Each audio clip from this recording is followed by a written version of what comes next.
안녕하세요. 유패친 라이브 유영지입니다. 이번 시간에는 구글 문서에서 구조화된 문서를 다루는 방법, 그것에 대해서 설명을 드리려고 합니다. 보통 문서 작성하시면 어떤 걸 쓰시나요? 아래 한글이라든가 아니면 MS 워드? 또 요즘 뭐 이렇게 특별히 구조가 좋은 문서 만들고 싶으신 분들은 또 에버노트라든가 아니면 워크플로우 같은 서비스를 쓰시는 분들도 계실 것입니다. 그런데 이제 오늘은 일반 문서 다루는 데서 간결해 보이지만 정말 필요한 기능이 잘 갖춰진 구글 문서에 대해서 좀 설명을 드리려고 합니다. 그 중에서도 정말 멋진 기능인데 안 쓰시는 분들이 많은 거, 또 그런 거 이제 찾아드리는 게 또 제 재미고 그러니까요. 예, 아웃라인 다루는 것에 대해서 해보도록 하겠습니다. 자, 문서를 작성을 하시다 보면 문서를 우리는 보통 자유롭게 막 만드는 거야 이렇게 생각을 하지만 긴 문서라든가 아니면은 짧더라도 정확하게 전달하고 싶은 문서를 만들 때는 그냥 막 이렇게 작성을 해가지고는 정말 정신이 좀 없을 수가 있죠. 그죠? 소설책도 아니고. 근데 실제는 소설 같은 거 쓸 때 지금 오늘 이야기 드린 구조화된 문서가 정말 뒤에서는 많이 쓰이거든요. 그 구조가 긴 글에서도 중심을 잡고 이 흐트러지지 않도록 해주는 그런 작업을 많이 하기 때문에요. 예, 그래서 구조화된 문서가 어떤 것인지 그냥 해가면서 느껴보시도록 하시자고요. 이런 거를 이제 해주는 도구로는 다른 것들이 많이 있습니다.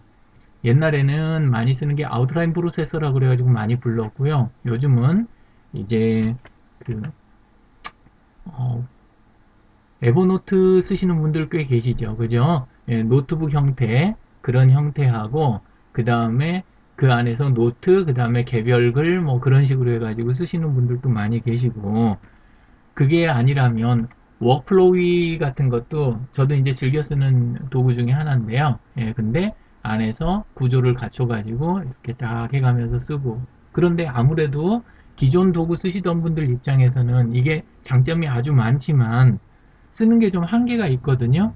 예, 그래서 왠지 이렇게 좀 꺼리시는 분들도 계시고, 그래서 일반 워드 프로세서 쓰시던 분들이 구조화된 문서를 쓰시는 방법, 이런 쪽으로는 이제 조금씩 설명을 한번 드려보도록 하겠습니다. 그래서 아웃라인 프로세서나 아웃라이너를 쓰지 않고 기존 이렇게 워드 프로세서 도구에서 써가는 방법 이건데요. 먼저 구글 문서에서는 상단에 보시면 이렇게 수정, 보기, 삽입, 싹 메뉴가 이렇게 보이시죠? 예, 그 보기 메뉴에 가시면 문서 개요 표시라는 자리가 있습니다. 문서 개요 표시요. 이걸 켜주면 옆에 이런 게 나옵니다. 윤곽선이라는 게 나오고 그 다음에 뭐 보통은 이 자리가 비어 있습니다. 이거는 이제 간단하게 이렇게 했던 게 조금 남아 있는 건데요. 예를 들어서 이렇게 클릭을 하면 해당되는 부분으로 딱 이렇게 가주거든요. 청년들을 이러면 딱 이렇게 위치로 와주고 이런 것들이 바로바로 됩니다. 저는 이제 삭제된 상태에서 한번 시작을 해 보겠습니다. 이걸 이제 켜 놓고요. 필요한 자리에 가서 지금 이렇게 이 현재 보이는 라인을 이거를 요 자리에다가 이렇게 즐겨찾기 하는 거랑 좀 비슷하게 생각하시면 돼요. 처음에는 작성을 이렇게 하시면서 있는 거를 아까는 여기에서 보기 가지고 이걸 켜기만 했죠. 이번에는 설정하는 거니까 서식에 가서 단락 스타일이라는 게 있고요. 단락 스타일에 보면 이렇게 텍스트, 제목, 부제 싹 나오죠. 예, 그러면 요거를 이제 잡아주는 거예요. 한번 제목을 하나를 만들어 볼까요? 자, 이렇게 해서 구조화된 문서 만들기 이렇게 그냥 한 줄을 썼죠. 그러면 보통 이거를 알아서 중간에 갖다 놓고 뭐 크기 키우고 뭐 이런 식으로들 하시는 경우가 많은데 그거랑 좀 차이가 있습니다. 서식에 단락 스타일, 제목, 적용 알아서 커졌죠. 그죠? 예. 그런데 여기도 이게 들어왔단 말입니다. 요렇게. 그리고 두 번째 게 아웃라인이라고 돼 있는 자리를 그 다음 걸로 한번 해볼게요. 예. 아니면 여기에서 줄을 바꿔서 음, 구글 문서의 아웃라이너 기능을 활용하기 이렇게 그냥 했어요. 이렇게 됐을 때 이번엔 여기 서식까지 들어가지 않고요. 이게 여기 일반 텍스트가 아래 이 자리 있죠. 예, 이렇게 단축 아이콘 자리에 있는 걸로 제목은 아까 했으니까 이번에는 부제목. 아, 그러면 이렇게 색상이라든가 크기라든가 이런 게 지정이 됩니다. 자, 부제목은 여기에 현재 안 보이죠. 그 다음에 이번에는 이렇게 시작되는 부분에 가서 같은 방법으로 제목 1. 여기 나타났어요. 그죠? 예. 자, 그 다음에 이 자리에는 음성 입력 이렇게 해가지고 마찬가지로 제목 1. 그러면 요거하고 동급으로 해서 나타나죠. 예. 자, 이번에는 예. 표 만들기인데 음성 입력 안에 되는 하부 구조라고 치고요. 그러면 이번에는 제목 2. 이러면 요거보다 사이즈는 줄어들고 여기선 들여쓰기로 표현이 되죠. 이런 식으로 문서에서 그 줄이 그 해당되는 곳이 나타내는 성격을 이걸로 사용을 정확하게 해주시면 그러면 이렇게 나타나면서 왼편에는 목차처럼 이렇게 구조가 나옵니다. 좋은 점은 아웃라인 부분을 클릭하면 해당 자리로, 표 만들기를 하면 해당 자리로, 상단에 제목을 하면 맨 앞으로 이러기 때문에 긴 문서에서 지금 짧으니까 이점이 얼른 느낌이 안 오는데요. 아주 긴 문서에서 간결한 그런 그 사고를 가지고 바로바로 이런 걸 진행을 해볼 수가 있으니까 쓰기가 너무 좋은 거예요. 그래서 문서를 작성하실 때 반드시 이걸 활용을 좀 해보셨으면 이런 생각이 듭니다.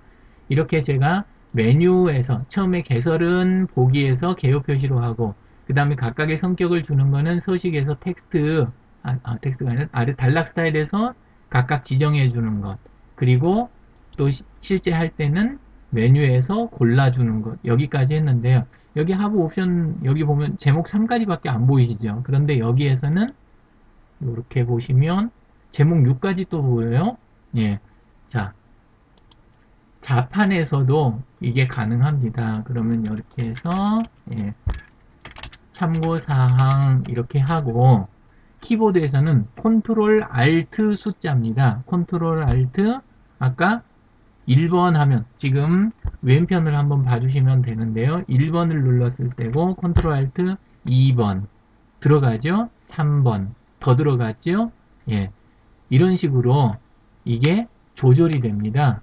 그래서 컨트롤 알트 숫자만 가지고 이 빠른 작업하실 때는 바로바로 되는데요. 이건 이제 언제 이점이 되냐 하면 보기 메뉴에서 전체 화면 모드로 작업을 하시게 돼요. 나중에 문서를 많이 쓰시게 되면 메뉴고 아니면은 단축 아이콘이고 다 귀찮아지시거든요.